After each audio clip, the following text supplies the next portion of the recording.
powered by Riverside FM. What up, UP Nation? Welcome to another edition of Unconventional Playbook. Please take the time and hit that like button if you like the content. It continues to help the station to grow. The Minnesota Vikings and their plan moving forward.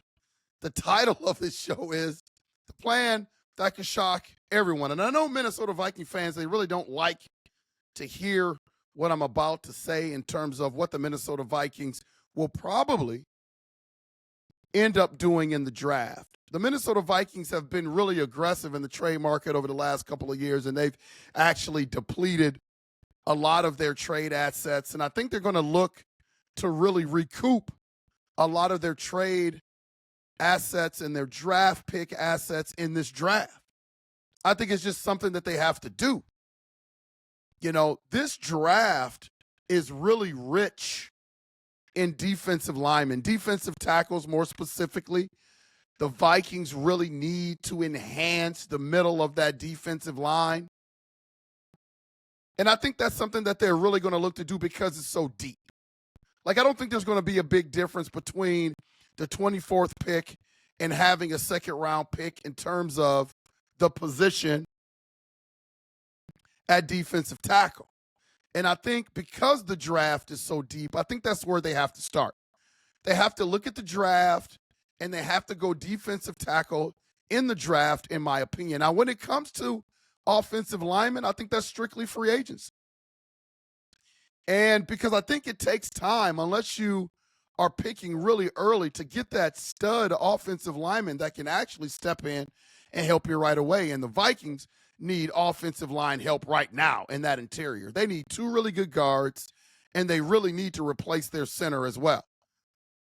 And looking at Kwesi's history, there's got to be a little bit of hesitation that he is going to be able to fill that hole in the draft in terms of interior offensive line. Like, that just worries me a little bit. And I think, like, you have to go with the proven commodity to be able to really flip that offensive line. Like, that's the advantage of going free agent route with the offensive line, is that you've got a body of work at the professional level that you can actually look at if you're the Minnesota Vikings. If you're drafting, you're kind of going with the roll of the dice. And we can't afford to not have that offensive line fixed next year, UP Nation. Do you agree with me? Like, we have to hit a home run in the free agent market. We have to do what we did on the defensive side of the ball this past season in free agency, we have to do with our offensive line. So there can't be any whiffs. There can't be any mistakes when it comes to fortifying that offensive line. The NFL draft is so deep in defensive linemen that I don't think we have to draft in the first round to get that defensive lineman, to get that D tackle. Like, I don't think we have to do that. Be nice, but I think it's more important for us to recoup some of the picks that we lost via trades that we have had to do over the past couple of seasons. So I see the Minnesota Vikings trading back. I think they're really going to have to like somebody at that 24 pick in the first round to not move back. But I think they can trade out of that 24 spot and get a couple of more picks in later rounds in the draft, maybe another second, maybe another third. You can't really rely on the whole compensatory pick option because I think we're going to be super aggressive in free agency in the offseason. So for people that don't understand how compensatory picks work, is that when you have a substantial player leave in free agency, sign a contract with another organization, you get what you call a compensatory pick.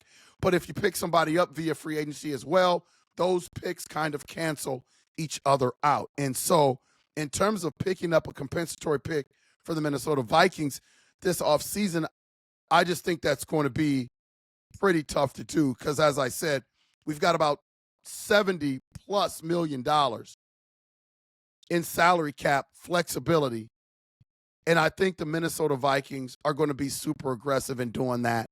More specifically, they're going to be super aggressive in trying to fortify that offensive line. They better be aggressive in trying to fortify that offensive line. Everybody is throwing out the name Trey Smith. If I'm the Minnesota Vikings, that would be my number one priority. I would break the bank. Listen to me. We've got to get this fixed. I would break the bank. And what I mean by break the bank, I wouldn't do anything outrageous. But I think if we can get Trey Smith for $20 to $25 million, I pay that. I pay that. There are a few teams that have the salary cap flexibility that really need a stud guard like Trey Smith that's going to be in the market for Trey Smith. There's going to be a lot of competition to bring in a Trey Smith. Here's the deal. Most of those teams are bad. The Minnesota Vikings are coming off a 14-4 season. They've got a great infrastructure in place. They've got a great culture. They've got weapons. And you're talking about Trey Smith coming from the Kansas City Chiefs. And the second part of that is, why would the Kansas City Chiefs let him go? They may not let him go. They may not let him walk out the door. But if the Minnesota Vikings can put $20 to $25 million on the table for a guy like Trey Smith, man, you've got to get that done. Am I right, UP Nation? Like, for me, I would overhaul both guard spots and the center spot. You still have O'Neal at the right tackle. You still got CD on the left side when he comes back from his injury. And I think if you could fortify that interior offensive line, starting with Trey Smith, man, that offensive line gets better quick. Because what Mr. Smith is he is a force multiplier. He will make that whole offensive line better. Man, I would go with two guards. I would go with two stud guards in free agency and get this thing fixed for the Minnesota Vikings. We've always kicked the can down the road when it comes to fortifying our offensive line. So moving back in the draft, recouping some of those picks, getting multiple picks, it's not exciting for your draft parties. It's not exciting, with all the speculation leading up to the draft. But I think it's something that the Minnesota Vikings need to do. And I think Kwesi Adofo-Mensah understands that there's going to have to be somebody that they really like, a difference maker at 24. I don't see them drafting a running back at 24. I think they're going to have other options to be able to obtain a running back. I think they can still get a pretty good running back in the second round. I just don't see them picking that at 24. I think that 24th pick is going to be used via trade to move back. It may not be something that Minnesota Vikings fans like to hear, UP Nation, you out there like to hear. But I think it's something that has to happen.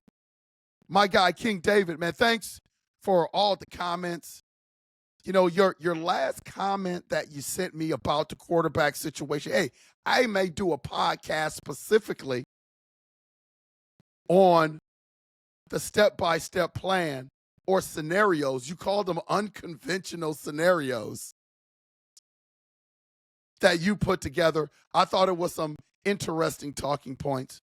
I definitely may do that next podcast. So keep sending those comments in, King. Love having you as part of UP Nation. Other UP Nation members, keep sending me comments, man. I'll talk about anything that's interesting on the show. Appreciate all the love and all the comments. So this is what I think the Minnesota Vikings are going to do, man. This could shock everyone. I know everybody's thinking that they may draft an offensive lineman or a defensive lineman at 24. I don't think so.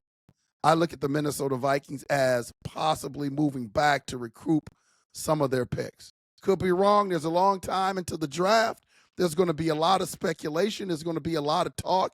Things could change over the next couple of months. It's going to be an interesting offseason, definitely, for the Minnesota Vikings. Please hit that like and subscribe button. This has been Unconventional Playbook. We will make sure to see you when we see you. LaTrey, take us home.